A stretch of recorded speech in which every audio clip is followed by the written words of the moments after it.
Hello दोस्तों, बचपन से आपके पास हक है अपने आप को भारत का एक नागरिक बोलने का।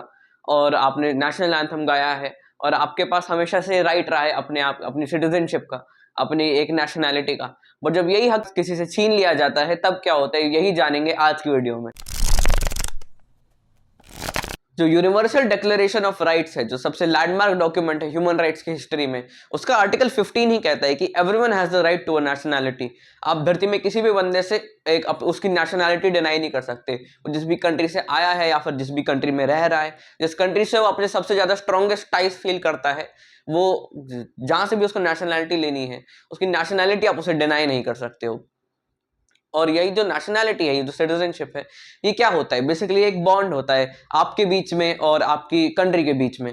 इस बॉन्ड से ही आपको अपने सारे राइट्स मिलते हैं और आपको अपनी एक पहचान मिलती है, अपनी आइडेंटिटी मिलती है।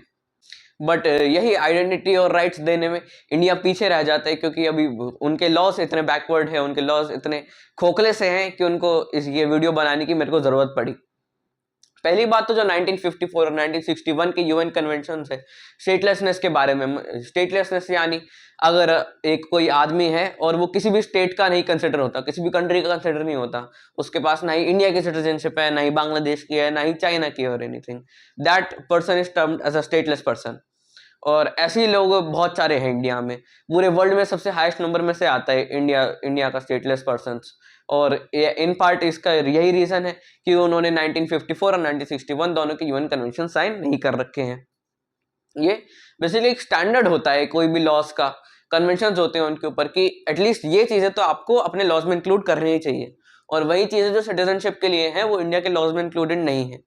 पहली बात तो सबसे बड़ी बात भी आई थिंक मेरे को यही लगी लॉस के मामले में, तो कि जो फाउंडलिंग्स होते हैं, मतलब ऐसे बच्चे जो लोग पैदा करके कहीं छोड़ जाते हैं सड़क पे या फिर कचरे के डिब्बे में रख देते हैं, वहां पर उनको नेशनैलिटी ऑटोमेटिकली इंडिया की नहीं मिलती है। और जो 1961 का कन्वेंशन है उसका आर्टिकल 1 या फिर आर्टिकल 2, ये मेरे को श्योर नहीं है, बट वो यही कहता है कि अगर कोई फाउंडलिंग होता है तो फिर जिस भी कंट्री में वो मिला गया है उसी कंट्री उसको नेशनैलिटी मिल जानी चाहिए।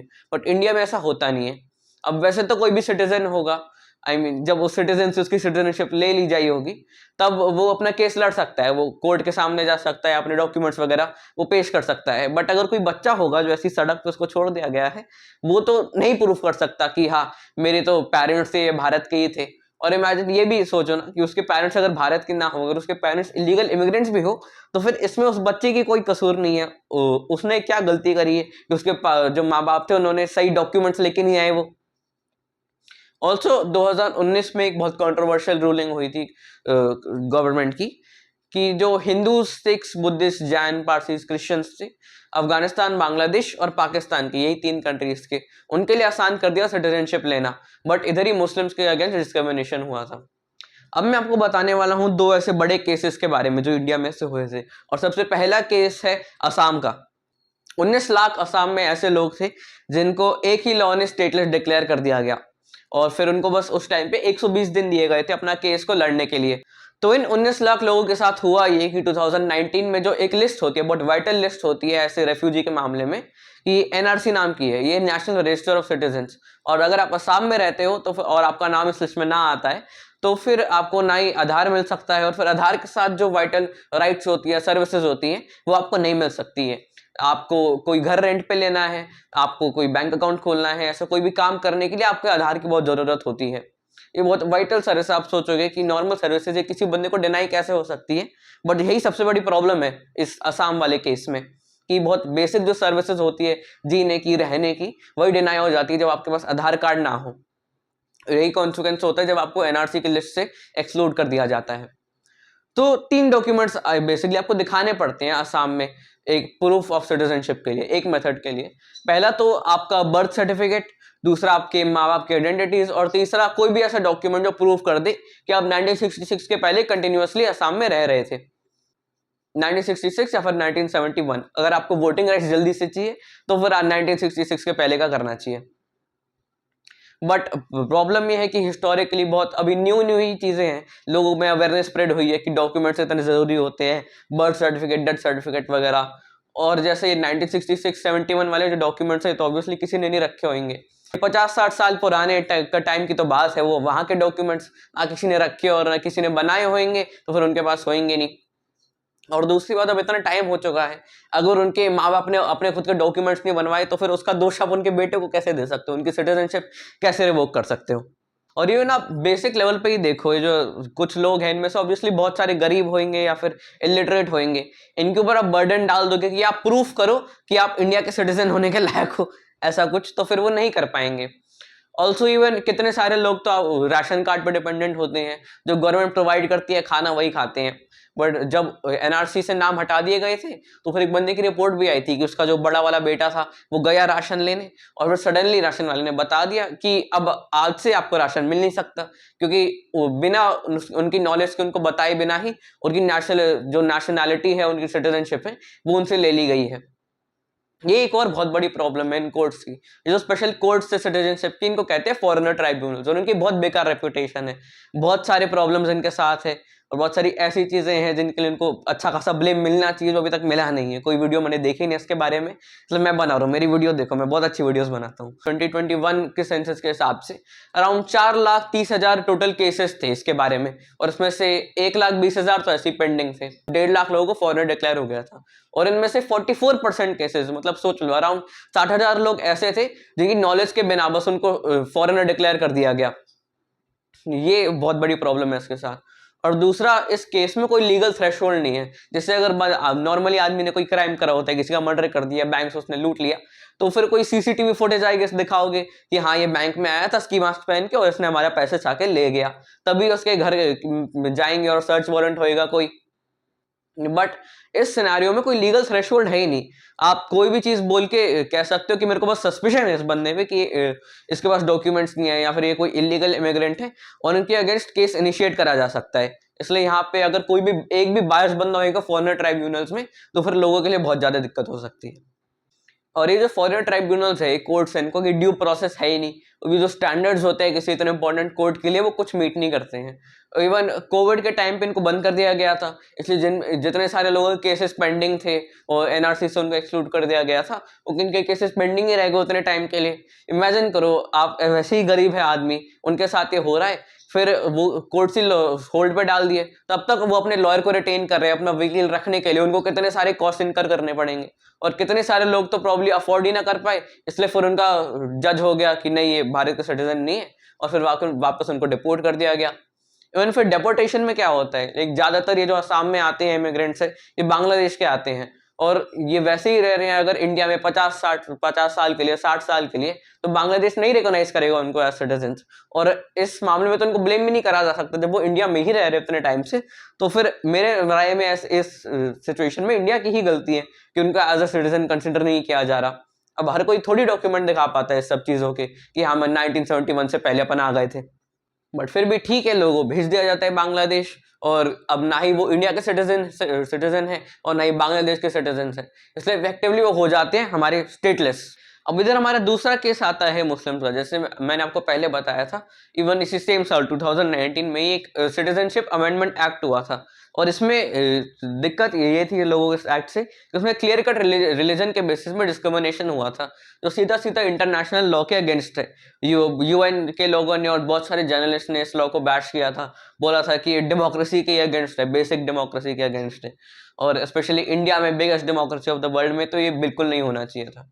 मैं फिर से लॉस बता दूं, बस ये था कि अफगानिस्तान, बांग्लादेश और पाकिस्तान में से 6 रिलीजन्स ऐसे बताए थे, हिंदू, सिख, जैन वगैरह, कि अगर ये लोग आएंगे तो फिर नेचुरलाइजेशन का पीरियड जो होता है, जो एक तरीका होता है सिटीजनशिप एक्वायर करने का, बेसिकली अगर आप इंडिया में रहे हो 12 साल के लिए या फिर आपने गवर्नमेंट के लिए काम किया है 11 से 12 साल के लिए, तो फिर सिटीजनशिप आपको ऑटोमेटिकली मिल सकती है। बट इन लोगों के लिए जो इन स्पेसिफिक कंट्रीज से आए हैं और इन स्पेसिफिक रिलीजन से बिलोंग करते हैं, उनके लिए नेचुरलाइजेशन का जो पीरियड है वो हाफ कर दिया गया, उनको 11 से 12 से बस 5 से 6 साल में उनको नेचुरलाइजेशन का प्रोसेस उनके लिए काम करता है। बट प्रॉब्लम यहाँ तब आई कि इस लॉ का वैसे मकसद ये दिखाया जा रहा था कि आसपास के जो रिलीजियस माइनॉरिटीज है, ऑपरेस्ड माइनॉरिटीज है, उनको प्रोटेक्ट करने के लिए उनको जो इलीगल इमिग्रेंट वाला नाम ही होता है उससे एग्जेम्प्ट कर दिया गया।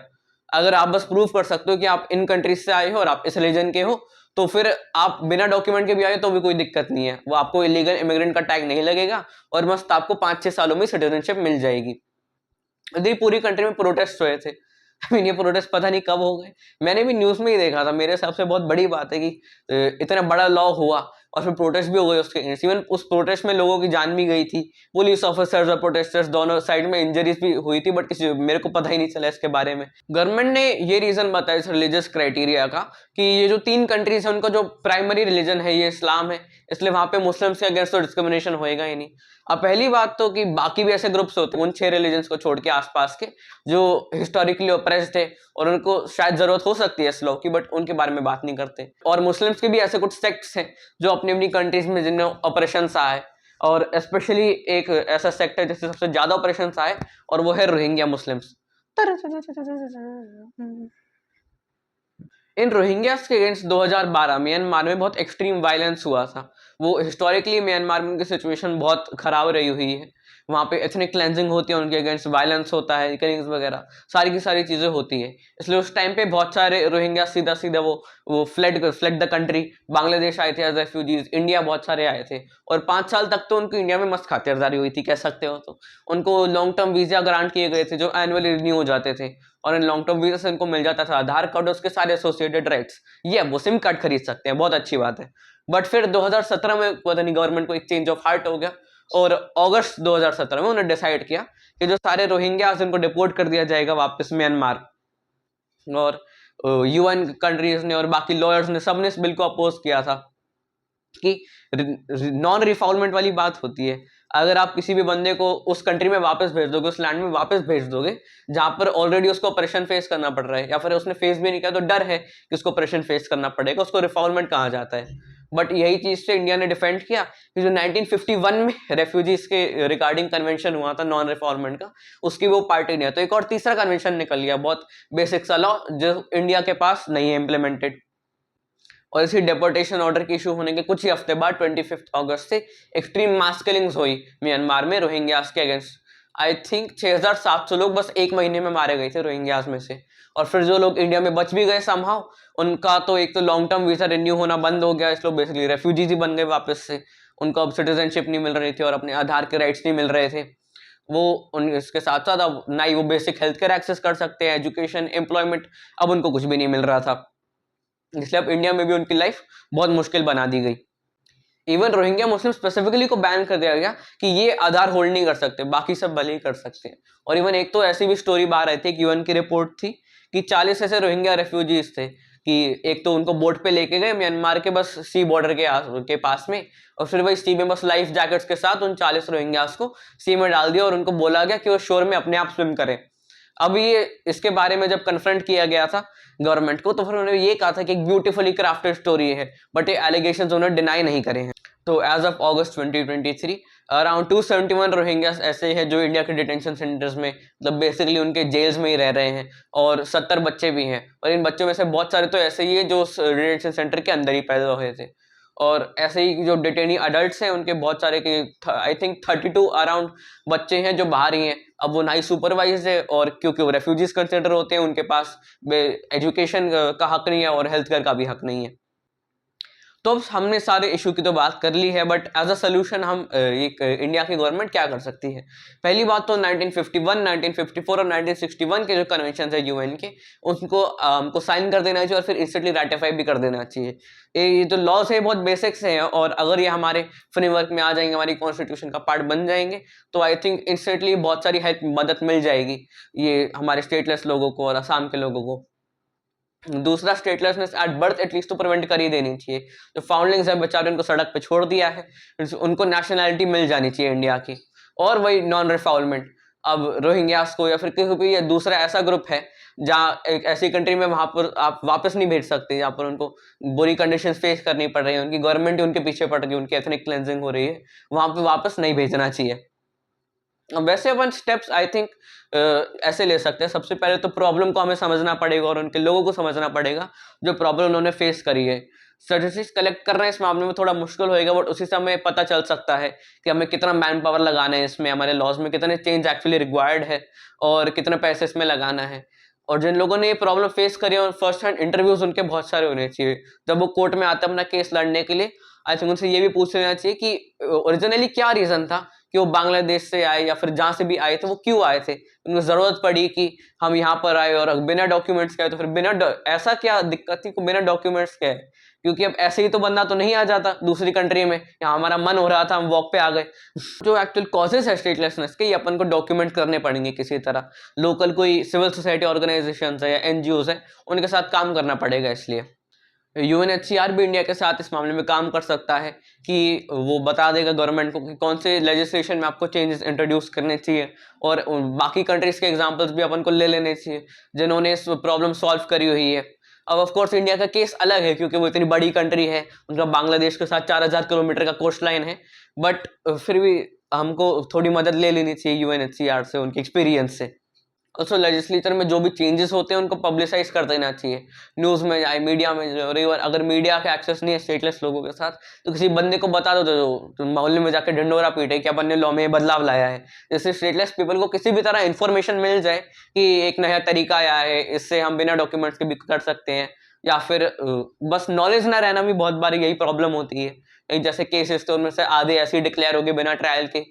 ये जो जर्नलिस्ट थे वो गए, उन्होंने सबसे फर्स्ट हैंड इन्फॉर्मेशन उन्हें दी है कि अब तुम भारत के नागरिक कंसिडर ही नहीं होते।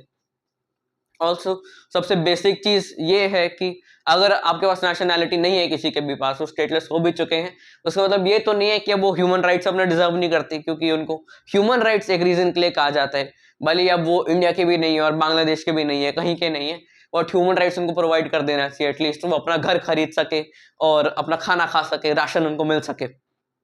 अब ये सारे स्टेप्स लेंगे और ये स्प्रेड अवेयरनेस स्प्रेड होगी इस वीडियो के थ्रू, तभी आई थिंक हम कुछ कर सकते हैं इस प्रॉब्लम के बारे में। ये जो स्टेटलेस लोग हैं भी हमारे तरह इंसान ही है, इसलिए उनको प्रोटेक्ट करना बहुत जरूरी है, उनके ऑपरेशन से, वायलेंस से, और इवन उनको बस बेसिक लिविंग कंडीशंस हमको प्रोवाइड कर देनी चाहिए। Thank you, bye bye.